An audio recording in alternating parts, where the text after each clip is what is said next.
अस्सलाम वालेकुम। अच्छा जी, ये मुख्तारे वाली गल के मुख्तारिया गल वध गई है, हूँ ये सिंथिया रिची वाली गल भी वध गई है।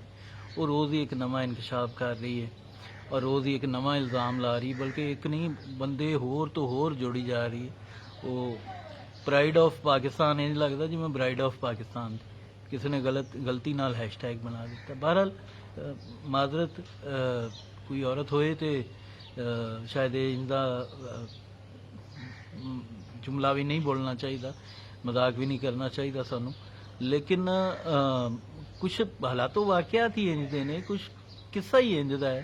और दूजा साडा पंजाबियों का मजाज भी इंज हुंदा है, इस वास्ते माजरत कि किस्सा कुछ इंज दा है कि वो 52 टाइम्स एक ऐसे मुल्क च जिथों दे हज़ारां नहीं लखां लोग बाहर गए ने रोज़गार वास्ते, वो एक ऐसे गरीब मुल्क च 2009 तो लैके अज तक 52 वारी यानी 52 टाइम्स पाकिस्तान आ चुकी। ये अपने तौर पर बहुत बड़ा एक सवाल है कि वो इत्थे की लैन आती, वो इंटरस्ट की है। और फिर जिसदे नाल 2013 च रेप हो चुके हैं, वो इत्थे बार बार की लैन आती, वो की ऑब्जेक्टिव्स ने। वो मालिक ने सवाल तो पूछ लिया ना कि 2000 वाला कि $2000 लै, लेकिन उन्होंने तो साइड पर रख दो। मैं तो ये जानना चाह रहा कि ये अमेरिकन सिटीजन है और ये अमेरिकन ओवरऑल सारे इत्थे लैन की आते हैं, और ये रियासत किस चक्कर च, देखो रियासत पाकिस्तान दसे, हुकूमत ना दसे, रियासत दसे। इत्थे रेमन डेविस क्यों आंदा रहा है, इत्थे ये क्यों आ रही है? इस बड़े संजीदा सवाल ने, एक हुकूमत दे नहीं कई हुकूमतों के सवाल ने। इस वास्ते ओवरऑल सारिਆਂ ਨੂੰ ही जवाबदेह होना पेगा ਜਿਹੜੀਆਂ ਜਿਹੜੀਆਂ हुकूमतां रही ने कि इत्थे की लैन आते ने, इत्थे की करन आई है, ये की दसिया जाए, इन सवाल किया जाए, सुप्रीम कोर्ट सवाल करे इनू कि आखिर ये ऑब्जेक्टिव्स की ने, इथों इत्थे किहड़े तेल निकलिया है इन्हां दा, इन ऑयल रिफाइनरी लाई इत्थे जिहड़ी बार बार इत्थे आ रही और इन्नी बारी आ चुकी है। दूसरी गल यह है कि जिहड़ा साडा पोलीटिकल पार्टीज़ का कल्चर है वो तो है ही गंदा, ठीक है। वो मजहबी जमातां, सियासी जमातां होण या आम सियासी जमातां होण, इन्हां दे विच इंज दे किरदार दे गाजी तो बथेरे हुंदे ने। इस चीज़ तो डिनाई जिहड़ा नहीं किया जा सकता। उंज भी मर्द तुहानूं पता है किरदार दा कमज़ोर हुंदा है, बाय नेचर किरदार दा कमज़ोर हुंदा है।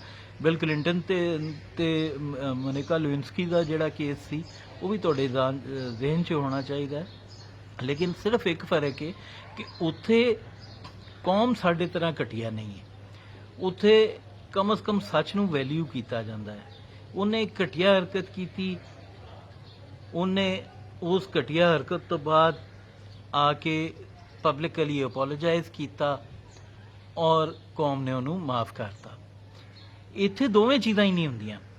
पहले तो यह वे कि इत्थे कोई बंदा सच बोलन की अखलाकी जरूरत ही कोई नहीं करता, और जे कोई पुट्टो तरक कर लै, कह दे कि हाँ पीता हूँ, थोड़ी सी पीता हूँ, किसी का खून नहीं पीता, तो फिर उन्होंने फाहे ला दिता जाता है। तो मतलब इस मामले च भी साडी कौम दुनिया की घटिया तरीन कौमां च शामिल है कि असी वैल्यू ही नहीं करते दुनिया की सब तो वड्डी खूबी नूं, इंसान दी हज़रत इंसान दी सब तो वड्डी खूबी नूं जिहड़ी रब ने उहदे च पा के घल्ली, वो ये सच, ਉਹਦਾ सच बोलना, सच मनना, सच का इकरार करना। असी उस खूबी नूं असी खामखा दे मुसलमान बेवजह दे असी उस ना साडे उलमा ना साडा कोई आम बंदा, कोई बंदा सच नूं वैल्यू ही नहीं करता। कोई बंदा सच्चाई नाल काम लवे, सच बोले, उहनूं वैल्यू ही नहीं किया जाता जी। हुण इस मामले च भी जाहिर है रहमान मलिक अगर सच बोल देगा तो हद लग जाएगी, बजाय इसके कि इस चीज़ को देखा जाए कि किसी ने अखलाकी जरूरत की। और अगर ये झूठा केस है और सिंथिया ये मान जाए तो मेरा ख्याल है उन्होंने भी कोई माफ़ी नहीं मिलेगी।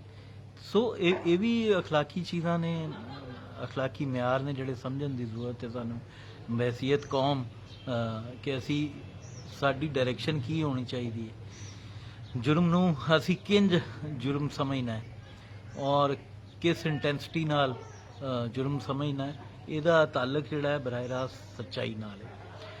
सो ये रहमान मलिक ते इल्ज़ाम लगा, होर यूसुफ रज़ा गिलानी ते मखदूम शहाबुद्दीन ते ਤਸਵੀਰਾਂ ਆਉਣੀਆਂ ਸ਼ੁਰੂ ਹੋ ਗਈਆਂ ਨੇ। ਤਸਵੀਰਾਂ ਐ ਸੱਚ ਕੋਈ ਐਸਾ ਪ੍ਰੂਫ ਨਹੀਂ ਹੈ। ਅਗਰ ਉਹ ਜ਼ਾਹਿਰ ਹੈ ਪੀਪਲਸ ਪਾਰਟੀ ਦੇ ਇਨਵੀਟੇਸ਼ਨ ਤੇ ਆਈ ਸੀ ਔਰ ਉਹਦੇ ਨਾਲ ਉਹਦੇ ਤਾਲੁਕਾਤ ਸੀ, ਔਰ ਬਾਅਦ 'ਚ ਫॉर ਐਨੀ ਰੀਜ਼ਨ ਅਗਰ ਉਹ ਖਰਾਬ ਹੋ ਗਏ ਤੇ ਤਸਵੀਰਾਂ ਤੇ ਹੁੰਦੀਆਂ ਨੇ।